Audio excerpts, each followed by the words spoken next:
old classic building, Essex Golf and Country Club. So we did that. I said, well, let's get rid of the dinner hour. People now, if we want to get younger members to join us who have young kids and families, we said, let's get rid of the 2.5-hour meetings and let's get rid of dinner.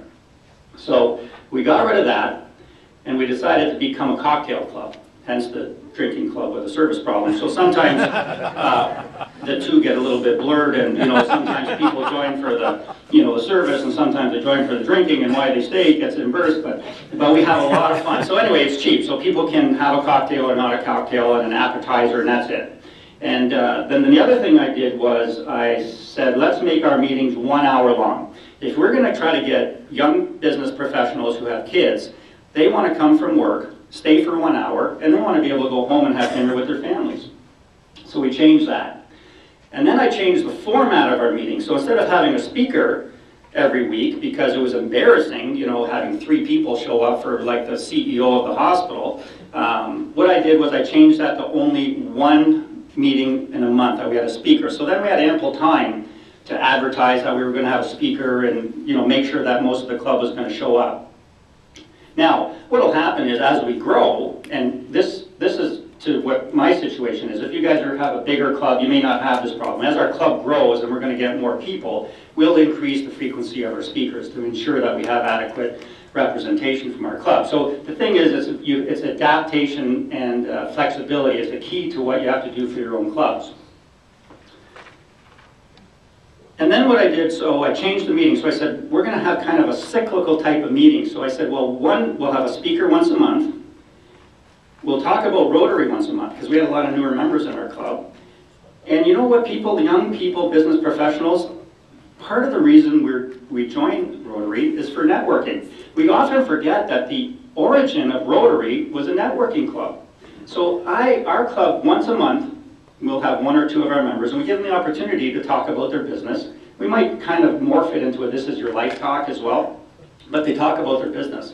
Because I feel Rotary is a networking club, and that's not that they're out for business, but it's important for our members to know what we do vocationally.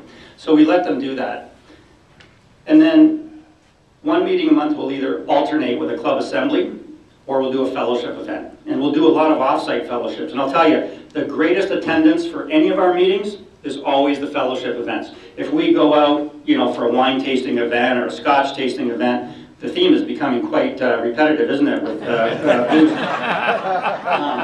But we may do a barbecue in the summer. We may go bowling. We may do lots of fun stuff. So that, you're surprised. You get this great speaker. You get 8 people show up.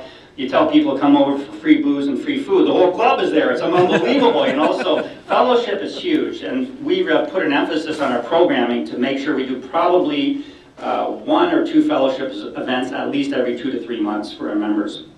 So what happened? And the only other thing was, the president, like I say, I think is the most important person in the club. Now, I don't know if you've heard this about membership. I've heard this in a zillion membership talks when I've gone around the world with Jen. And you always hear, not always, but a lot, you hear, oh, membership is the entire club's responsibility. Have you ever heard this? I said, that's crap. So, because not everyone in the club cares about membership. It's not true. I mean, we always say that. So it's either, to me, it was going to be my responsibility that year because it was going to be my club and my responsibility.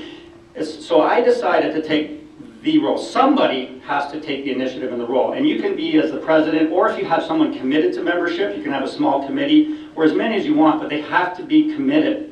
And someone has to make the ask, like Jim said. It's not rocket science. I don't have an original thought in my brain. I just steal everyone else's great idea. So it's not rocket science.